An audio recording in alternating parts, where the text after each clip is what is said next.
Dès lundi après-midi, j'ai souhaité réunir, mais avec leur plein assentiment, le représentant du président du conseil régional, du conseil départemental, les 3 chambres consulaires et puis des représentants du monde de l'assurance, de la banque. Il y avait aussi le directeur de la Banque de France, le groupe CDC, la BPI et puis un certain nombre de services de l'État pour nous mobiliser immédiatement pour l'aide aux entreprises en difficulté après les terribles intempéries de la nuit de samedi à dimanche. Notre volonté, c'est d'aller très vite, d'agir ensemble, d'être efficace pour les artisans, les commerçants, les chefs d'entreprise, mais aussi les exploitants agricoles,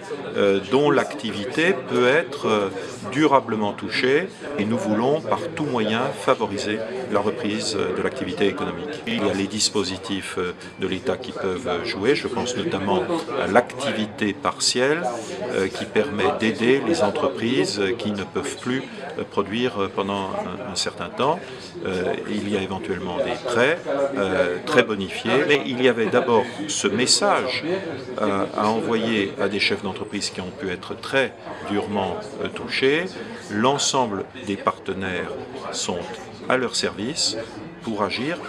ensemble, solidairement, pour rendre les choses plus simples pour les entreprises, parce que les dispositifs sont très nombreux, les intervenants aussi sont très divers, et nous avons cette volonté d'aider et d'être efficaces. On sait que la verrerie de Biot est détruite quasiment à 100%, que Marineland devient un drame et les animaux avec. Mais bon, il n'y a pas que, il y a beaucoup de petites et moyennes entreprises, voire de très petites, qui sont impactées, beaucoup d'acteurs du tourisme, et puis des phénomènes qui peuvent paraître aussi étranges que pas de distributeur d'argent, pas de banque, qui posent un problème puisqu'on est en plein congrès à Cannes et que les 15 000 congressistes ont besoin de pouvoir utiliser leur carte de crédit pour retirer de l'argent. Et tout ça fait que les choses sont extrêmement compliquées. Le choix qui est fait, et je m'en félicite ainsi que mes collègues, c'est de faire tous ensemble ce travail colossal d'accompagnement, se fédérer avec les services de l'État et les autres chambres consulaires, et puis surtout d'être capable d'avoir un contact unique pour tous ces acteurs qui ont besoin d'être aidés et accompagnés,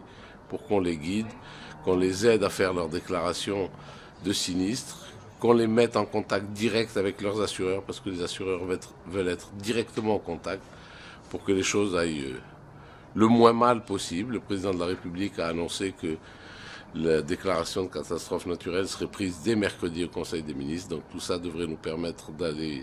vite. Les représentants des assurances sont à nos côtés, les représentants des banques sont à nos côtés, les services de l'État, finances directes, sont là avec nous pour qu'on aide les entreprises à mettre en place les mesures les plus urgentes, à savoir chômage partiel, indemnité,